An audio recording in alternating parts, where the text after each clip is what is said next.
Not every living animal or human fossilizes after death.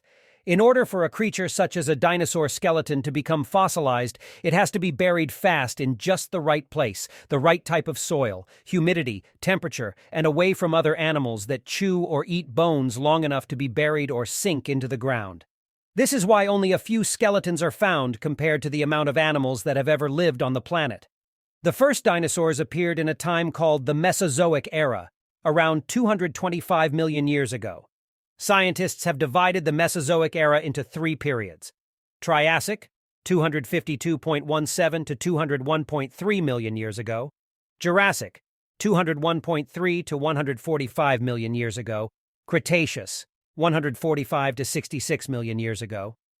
The mainstream view is that dinosaurs died out over 60 million years before any kind of prehistoric man walked the Earth. The predominant theory as to why the dinosaurs died out was due to a huge meteor hitting Earth 65 million years ago. This is called the Cretaceous Tertiary Extinction Event, Cretaceous being the last period of the dinosaurs, or the KT event. The meteor caused debris to fill the sky and block out the sun for a very long time, which stopped plants growing and interrupted the food supply, and also created climate and geological changes. The meteor theory does seem to be true, but it doesn't mean every dinosaur died out at that time. It's possible that the last dinosaurs died just a few thousand years ago, at the hand of modern man. If you look hard enough, you'll see there is evidence that man coexisted with dinosaurs. I'm not talking about myths regarding dragons, of which there are plenty. I'm talking about the types of dinosaurs you have all heard of, from Triceratops to huge brontosauruses. Whilst talking about dragons, I think it's important we at least look into them a little because a dragon could have been classed a dinosaur by our ancient ancestors that didn't know the word dinosaur. The name dinosaur was invented by Richard Owen in 1842. A dragon doesn't always have to have 4 legs, such as a wyvern with just 2. And a dragon could be a giant lizard, which is what some dinosaurs are called. For example, Tyrannosaurus means tyrant lizard. A dragon typically has reptilian or serpentine traits. There are 2 types of dragons that have come from reptilian backgrounds: the European dragon and the Chinese dragon, also part of the Japanese dragon and East Asian countries like Korea.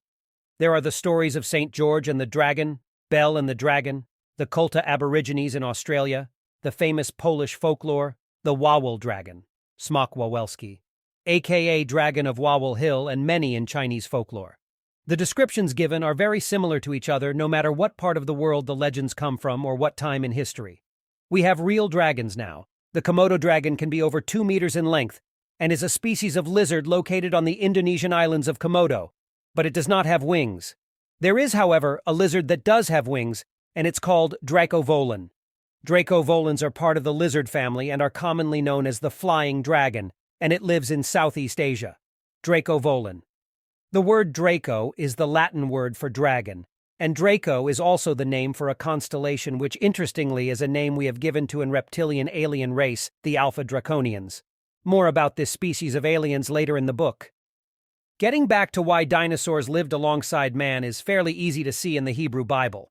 It has writings in it called Book of Job. That book refers to a behemoth creature which is massive in size and a tail like a cedar tree, and matches the description of a sauropod dinosaur.